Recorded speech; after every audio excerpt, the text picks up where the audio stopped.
రాజనగరం నియోజకవర్గంలో రాజకీయ ఉద్రిక్తతలు మరింత పెరిగాయి. బత్తుల జక్కంపూడి కుటుంబాల మధ్య మాటల యుద్దం తీవ్ర రూపం దాల్చింది.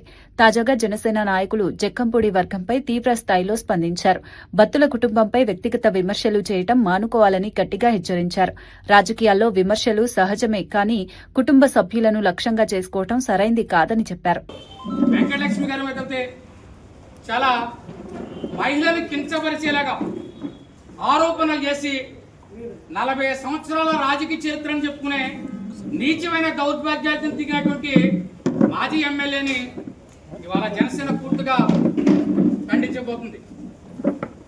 ఇవాళ నియోజకవర్గంలో అభివృద్ధిలో రాష్ట్రంలో ముందంజలోకి వెళ్తూ ఏ విధమైన క్రైమ్లో కానీ ప్రజల్ని శాంతియుతంగా పరిపాలించడంలో కానీ ఎక్కడా కూడా బత్తుల బలరామకృష్ణ గారు రాజానగరం నియోజకవర్గంలో 175 నియోజకవర్గంలో రాజానగరంలో మంచి స్థితిలో ఉందని చెప్పుకోవాలి.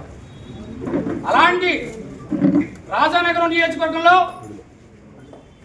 పక్క నియోజకవర్గం నుంచి స్థానికుడు కాకపోయినా మాజీ ఎమ్మెల్యే గత 2019లో అధికారంలోకి వచ్చి రాజానగరం నియోజకవర్గంలో ఒలకబెట్టింది ఏమీ లేదు.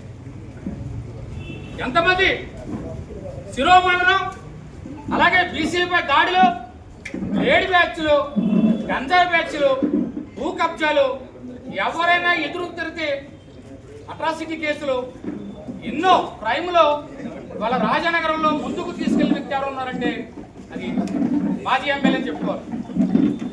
అభివృద్ధిలో వెనకంజలో ఉన్నాడు, క్రైమ్లో నెంబర్ 1లో ఎవరవుతున్నాడంటే చెప్పడం జరిగింది. ఈరోజు ఆయన ఆరోపణలు చేస్తూ ఉంటాడు. ఎందుకంటే ఎమ్మెల్యే గారి మీద మీరు ఏదో మట్టి మాఫియా చేస్తారు, గంజాయి అని అయిన ఆరోపణలు చేస్తారు. ఈరోజు రాజానగరం నియోజకవర్గంలో ఇవాళ వైసీపీ కార్యకర్తలకి నాయకులు కూడా చెప్తున్నాం, మీరు గత ప్రభుత్వంలో క్రైమ్ ఎంతో చూడండి. మీరు 2019 నుంచి 24 దాకా మీరు క్రైమ్ ఎంతో చూడండి. ఇవాళ 28 నెలలు అధికారంలోకి వచ్చాక క్రైమ్ రేట్ పూర్తిగా తగ్గిపోయింది. ఇది అభివృద్ధి విషయంలో కూడా ముందంజలో ఉన్న క్రైమ్ రేట్లో కూడా చాలా మేము క్రైమ్ను ప్రోత్సహించకుండా ప్రజలందరూ కూడా సురక్షితంగా చూడాలని ఒక నియోజకవర్గాన్ని ఒక బాటలో తీసుకెళ్తే ఈ మధ్యకాలంలో ప్రతిపక్ష కూడా పాత్ర కూడా పోషించలేకుండా ఈ మధ్యకాలంలో పెట్టి ఆరోపణలు చేస్తూ సాక్షాత్తు మా జనసేన వీర మహిళ అయినటువంటి మా బత్తుల వెంకటలక్ష్మి గారి మీద పొంగు చాచి డబ్బులు దండుతుందని చెప్పేసి ఒక ఆరోపణ చేశాడు. నిజంగా 40 సంవత్సరాల రాజకీయ చరిత్ర మా నాన్నగారు ఇది, మా అమ్మగారు ఇది అని చెప్పుకునే నువ్వు మహిళల్ని గౌరవించలేని నువ్వు కూడా ఒక రాజకీయ నాయకుడు అని అడుగుతున్నావు. ఎందుకంటే సంస్కారహీనంగా మాట్లాడతాం. ఎందుకంటే సింగు చాచడం అనేది ఎంత భయంకరమైన విషయం అనేది కూడా వాళ్ళ ఆ ఫ్యామిలీకి 40 సంవత్సరాలు చెప్పుకున్న ఫ్యామిలీకి తెలియలేదనుకుంటే అది మా రాజానగరం నియోజకవర్గం ఆంధ్రప్రదేశ్ మహిళలు పెట్టుకున్న ఫ్యామిలీ మీద పెట్టుకున్నది ఎంత దురదృష్టం చూడండి.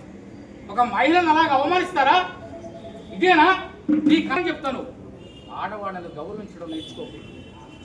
ఒక ఆయన అంటాడు, మా అబ్బా నాన్న అమ్మ గురించి మాట్లాడితే ఇంటికి వచ్చి కొడతానంట.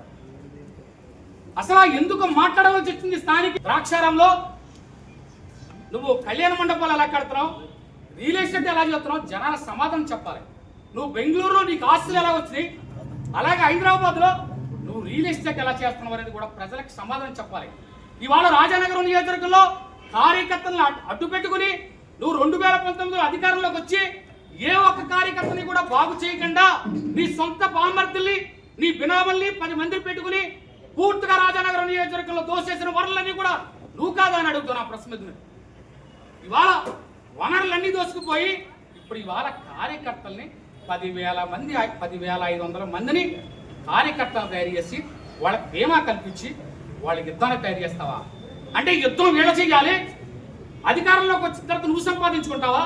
ఇదేనా ఈ 40 సంవత్సరాల రాజకీయ చరిత్ర? ఇవాళ మీ తమ్ముడు మాట్లాడతాడు, ఏం మాట్లాడతాడు? ఒక్కసారి ప్లేస్ నువ్వు చెప్పినా సరే నేను చెప్పినా సరే అంటే ప్లేసులు చెప్పాలా? అభివృద్ధిలో మేము నెంబర్ 1లో ఉన్నాం అన్నట్లే మేము నెంబర్ 1 ప్లేసులు చెప్పాలా? అంటే ప్లేసులు చెప్పి 2014లో ప్లేసులు చెప్పి అంతు పంతు చూస్తా అంటే 2014లో ఓడిపోయాము, రాజనగరంలో ఓడిపోయారు మీరు. అలాగే అదే ప్రణాళికతో మళ్ళీ 2024లో వెళ్ళారు, ఓడిపోయారు. ప్రజలు మీకు తీర్పు ఇచ్చేశారు. ఇంక నువ్వేం చూస్తావు?